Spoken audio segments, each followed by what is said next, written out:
রঘু হেঁটে যাচ্ছে, তখন সে দেখতে পেল দূরে তার বন্ধুরা গল্প করছে। সেই দেখে সেও ওদের দিকে যাচ্ছে।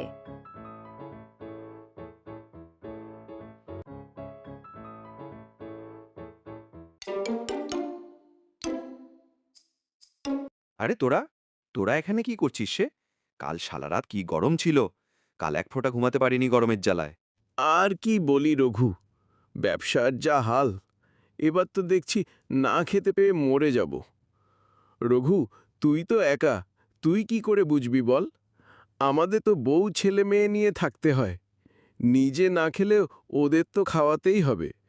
ভারী মুশকিল হয়েছে, এবার কি যে করছে, ভগবানও মুখ তুলে তাকায় না একটুখানি। ঠিক বলছিস তুই শ্যাম। এবার মাটির হাল সত্যিই খুব খারাপ। ব্যবসা ঠিক মতন চলছে না, ঘরে জিনিসপত্র সব ভাঙা রয়েছে। ভাবলাম সব ঠিক করব যদি এবার জমির ফসল ভালো হয়, আর তাও তো হচ্ছে না। এবার সব কপালের দোষ। কিছু বুঝতে পারছি না কি করব, কি খাবো, কি খাওয়াবো, কিছু ভেবে পাচ্ছি না। দেখি কি হয়।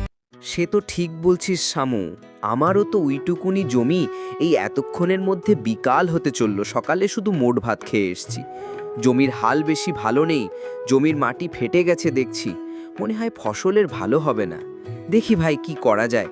তাহলে এখন আসি, বুঝলি তো? ওই দিকে যাই, দেখি পুকুর পাড়ে কিছু পাওয়া যায় নাকি কালকের জন্য। হ্যাঁ হ্যাঁ, যা, আমরাও মাঠে যাই, দেখি কিছু পাওয়া যায় নাকি। রঘু বন্ধুদের সাথে কথা বলল। এখন সে পুকুরের দিকে যাচ্ছে। সে ওখানে গিয়ে যা দেখতে পারল,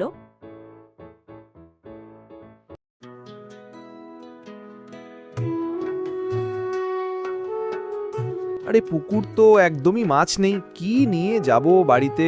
সব মাছ মারা গেছে। আর কি করি, বাড়ি যাই, কালকে সকালে উঠে দেখা যাবে।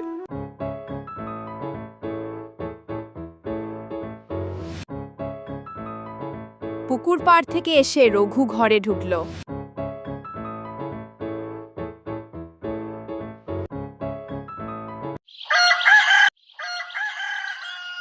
পরের দিন মাঝিরহাট গ্রামে আজকেও খুবই গরম পড়েছে। সেই নিয়ে কি ঘটে দেখা যাক।